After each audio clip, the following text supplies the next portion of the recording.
I did some digging and found empty pill bottles and many empty beer cans in his car, Rebecca said. The wife found out that her husband had been hiding a grave substance abuse in the same car he drives their children to school in. Rebecca's shock didn't stop at the pills and bottles she found. As she decided to further search the car for, she found something even more horrifying. The car trunk was full of several years of mail, all of which were addressed to her. Her own husband had been keeping letters from her for the past years, birthday cards to bills, and personal letters.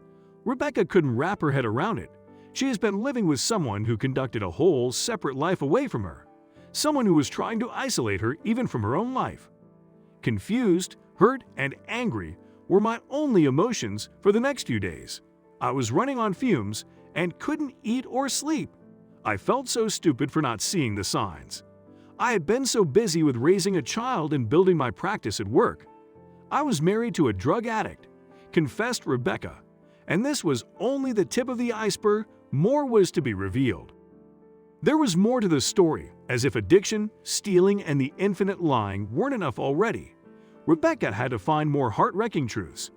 With tears in her eyes, she said, "He had been lying to me for years, and my credit was unfortunately ruined because of it. I had no idea how easy it was to open credit cards and take out personal loans in your spouse's name. I thought I had stayed on top of my bills, but had no idea he was secretly hiding things from me over the course of our 7-year marriage." She found out that her husband was lying about everything in his life. He lied about being in the Marine Corps. He lied about his education and his job. I had been living nothing but lies for almost a decade of my life. Rebecca was devastated. She had been married to someone she knew nothing about for the past 7 years, someone she shared a child with. The most devastating truth Rebecca came to find out was that her husband had been married to another woman. And not just that, he even had another daughter. He had been leading a completely different life, one she knew nothing about. Devastated and hurt, she said, "I thought to myself, how could life be so cruel? How could I be so dumb?" When Rebecca decided to confront her fraud husband, he abandoned her and their daughter without giving any clarification. Rebecca and her daughter had been left alone to deal with the wrecking ball that turned their lives upside down. Rebecca had no husband anymore, and her daughter was now without a father.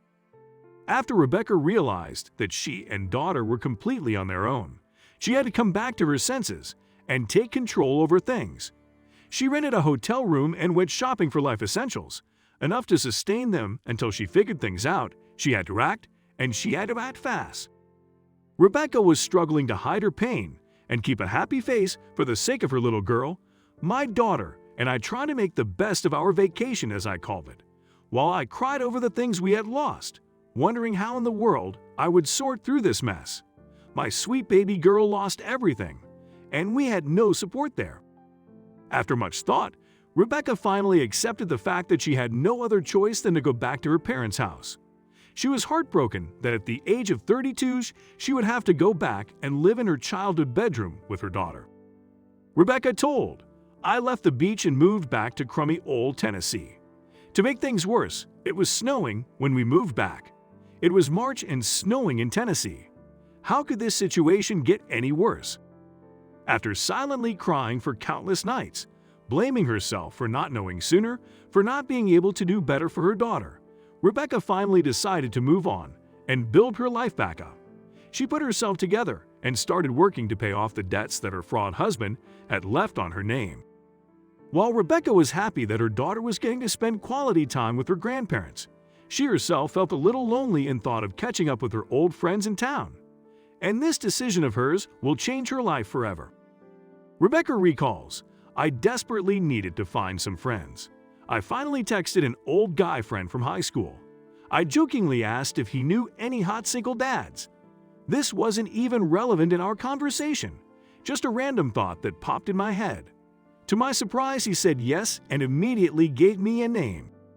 Rebecca decided to search for the man whose name was Stephen on Facebook and said, "My Facebook detective brain got to work. This single dad had a daughter who seemed to be the same age as mine." Rebecca showed her mother pictures of Stephen, and suddenly her mother shouted in excitement, "I know that little girl," when she saw the pictures of Stephen's daughter. It turned out that her mother's hairdresser was the sister of Stephen's ex-wives. Rebecca's mom insisted that she should go and meet Stephen. A new chapter must start, and the guy seemed to be a decent man who could bring joy to her life. Rebecca was still having some trust issues, considering the trauma she's been through because of her ex-husband, but she decided to give it a shot anyway. Rebecca had already found Stephen's account on Facebook, so she decided to just text him there. Stephen replied to her text right away, and that's where everything started. They would talk non-stop via text and phone calls. After several days of virtual interaction only, they finally decided to meet face-to-face. Even though Rebecca was already married once and had many first dates before, she still felt nervous about her first time meeting Stephen. The day finally arrived, and the two single parents finally got to meet each other. Rebecca recalled, "I had the biggest grin all day, and I was smitten. I could not stop thinking about him." But Rebecca did not want to keep herself in a fake light and make herself happy. "After all, I was just damaged goods. With my awful credit and all the baggage I had, surely this guy would just move on, and there was no reason to get my hopes up," she said. Stephen was equally smitten by Rebecca, as was she by him. Their relationship slowly developed into something else, as they both started to secretly love each other. Rebecca was scared to say anything. She had no intentions of scaring Stephen away from her life, especially now that she finally has something to brighten her days. Stephen was well aware of the traumatic experience Rebecca went through, and to help her through it, he did all that he could. He showed her his bank statements, credit scores, up-to-date mortgage payments, and all that was required to help Rebecca regain the trust. She had to know he wasn't just another fraud. Rebecca was glad she had him and said, "I was slowly letting him into my heart, and he was helping me rebuild piece by piece. I certainly didn't need to be saved by anyone, but he swooped in and saved me." Rebecca and Stephen spent as much time together as they could. They were an inseparable match.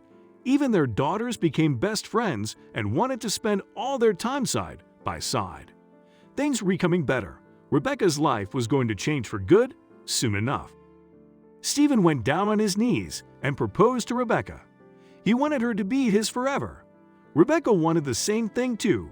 She was finally back home, and she was there to stay. In a small and intimate ceremony on the 15th of August, the two lovers said yes to each other and blended their families to form one complete, happy, loving family. The couple was aware that people would question their relationship if they were to know the details. Rebecca says, "People are always curious to hear our story, so we just look at each other and smile. Usually, our story goes, we met on a blind date and got married 4 months later. In the end, love wins." 3 years after their wedding, they welcomed a new member to their family. A beautiful baby girl joined the team of princesses. Both Rebecca and Stephen are still fighting for the custody of their daughters. Even when the fight gets intense and draining, they support each other, willing to win their battles together.